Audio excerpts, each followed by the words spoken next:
Trying to hit me?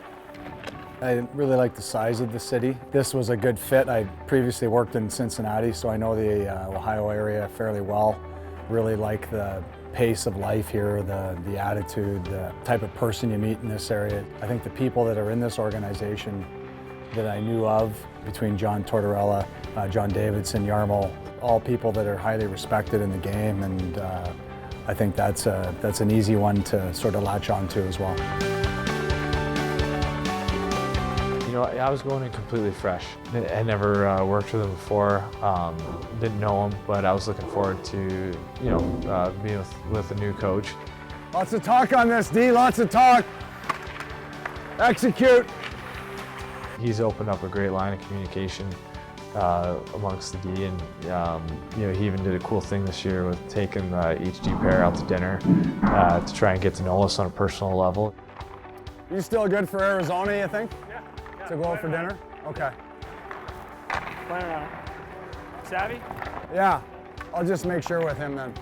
It's great. It's a couple hours where you don't talk hockey at all. The topics have really, it's a whole wide range of things. So I think it helps the sort of the trust factor between all parties. You know, I'm open to any suggestions, and I realize that I'm still growing at, you know, in my 50s as a coach.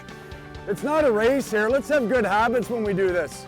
A little more deception, predictable to one another, unpredictable to the other team. You can use that if you want. There's no copyright on that. Each guy ticks a little bit differently, each guy responds differently. He's still getting to know us, but he's gotten to know each guy individually better than I think any coach I've had at the professional level before, just because he's taken the time to get to know, you know, you as an individual, not you as a hockey player. The sorting out of how guys react to criticism or praise, or, you know, what motivates a specific guy, all that stuff, I didn't realize how important it was to me, and I get all that through relationships with guys. I feel like my energy level's not bad, it's just stiff. Yeah. Well, you're not getting any younger either, eh?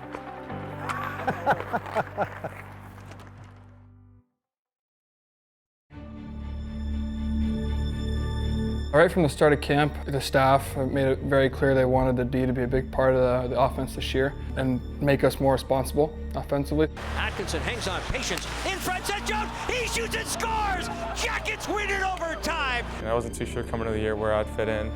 I just wanted an opportunity, and, you know, hopefully I could show them that I could stay on the team. Follow-up chance, and there's a score. Zach Werenski throws it in. I think I've always been someone that likes to get up in the play and join the rush, and right when I got here, one of the first things I heard towards preach was, D, join the play. Werenski, the shot scores! What a shot, and what a goal! You see new guys like, you know, Zach and Nudie coming in, you know, see how aggressive they are offensively, which is nice. Left wing circle, high slot, Nudibaro with a shot, and he scores! I think it definitely adds another layer to our offense and helping us produce more goals. The more we're up in the rush, you know, the tighter gaps we have on the other team, and the more in the face of the opponents we are. And it all is trying to be put together so we spend the least amount of time in our defensive zone as possible. Bit of a balancing act sometimes, and they need the heavy hand once in a while, and more often than not though, they need encouragement, and they need direction, and they need help. It's a way to skate on that loose puck, Zach.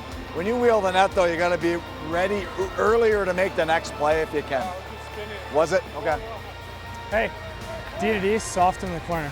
Whenever somebody says, you know, oh, they're going through a youth movement or a young team, usually that means that you're in for a long year. Jones, Wenberg sets the screen in front, firing a shot, scores! Seth Jones off the goal post and in! But it's encouraging because the young guys have contributed in a big way.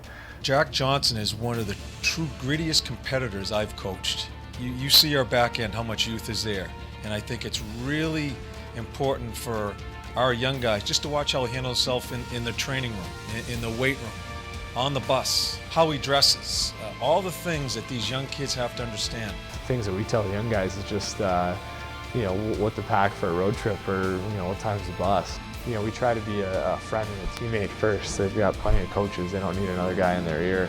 they're going to look back 3-4 years from now and just be astonished with how much more they know about the game. And that's part of the growth as a player, and that's why the guys at 26 and 27 are peaking.